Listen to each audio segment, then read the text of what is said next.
मियोइबगी हक्सांग तोंगसा Chaba ngamba bacteria na sandokpa tangna thokpa miyoibagi punsi numit nini da pikham nahanba ngamba laina makhal ama Japan da Sandorakle hairi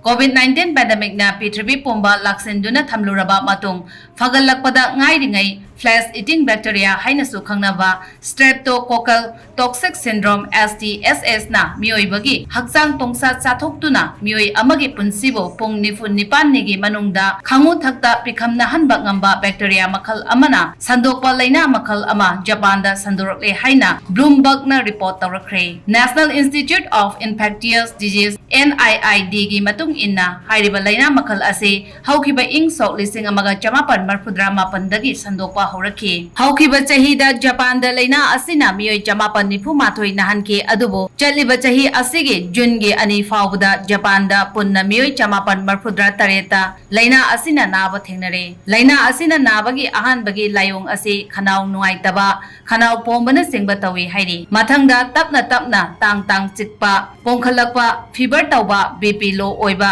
sor honba wabana chingba organ fail oibana chingba tawi hairi Tokyo Women Medical University da infectious disease da professor oiba Ken Kikuchi na phongdorakpada laina asina laikhidraba miyoi sing adu pung nifun nipani da laikhidaba ngaktani hairi masagi chahi yankhai gi mathakta leiraba miyoi sing dana hena laina asina nabagi changwangi hairi professor asina phongdorakpada laina asina Japan da chaliba chahi asida miyoi lising ani chamanga naraba yai amasung mortality rate 30% yauraba yai hairi